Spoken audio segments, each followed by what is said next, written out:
Good morning, good afternoon, good evening, good night, good day to you, depending where you are in the world. We're doing the nighttime devotion from the devotional Maranatha. The title today, the unit, the United States in prophecy. Revelation 13:11. I beheld another beast coming up out of the earth, and he had two horns like a lamb, and he spake as a dragon.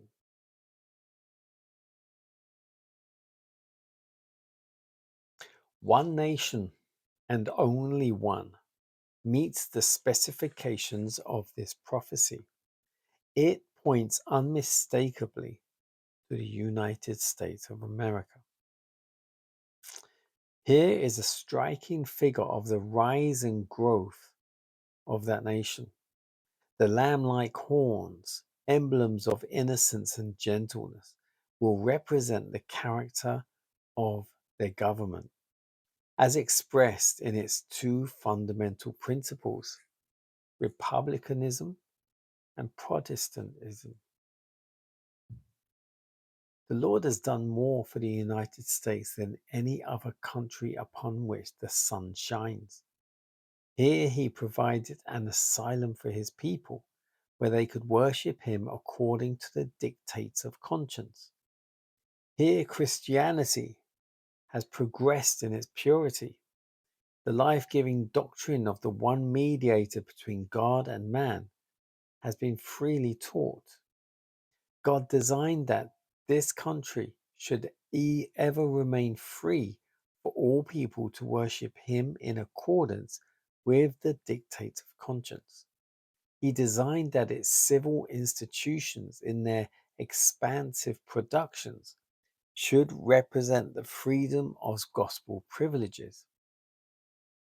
But the enemy of all righteousness has designs upon God's purposes for this country. He will bring in enterprises that will lead men to forget that there is a God. Worldliness and covetousness, which is idolatry, will prevail through the working of the arch deceiver, till the law of God in all its bearings will be made void. I've been shown that Satan is stealing a march upon us. The law of God through the agency of Satan is to be made void. In our land of boasted freedom, religious liberty will come to an end. When the nation in its legislative councils shall enact laws to bind the consciences of men in regard to their religious privileges, enforcing Sunday observance and bringing oppressive power to bear against those who keep the seventh-day Sabbath, the law of God will, to all intents and purposes, be made void in the land, and national apostasy will be followed by national ruin.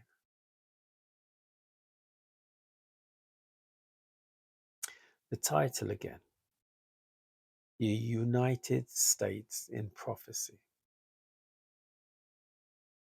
And it says that it starts in Revelation. There was a beast that comes up out of the earth with two horns like a lamb, but he spoke as a dragon. One nation comes up as a beast, peaceably, with lamb-like horns, emblems of innocence and gentleness.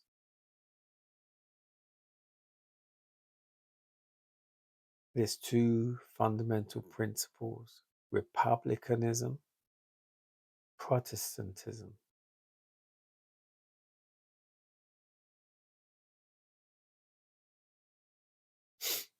And then it goes on to say how much God has done so much for the United States, because it was the land of the free, free conscience, free speech. But that's all changing, and fast. Where it was freedom of speech before, now you're not allowed to talk about any religion or talk about any movement of the alphabet community or anti-Semitism or Islamophobia. But what happened to Christianophobia or something like that? Don't hear about that. In fact, Christianity is the only one that doesn't get any mention of hate speech. Everyone else does. Now, I think if you look at the new laws where it talks about Islamophobia or anti-Semitism or anything, there's nothing about speaking against Christianity. But that's just the way Satan's doing it. So everyone else gets priority. And God and us, his children, are pushed to the back, into the corner, trodden on. And it will come to pass, as we've spoken about in the last little period of time. There will be a Sunday observance law passed. When that happens, that's when you know all hell breaks loose. Literally. That's not just a phrase anymore. That will be actual, literal happenings. Sabbath blessings, one and all. Enjoy Sabbath.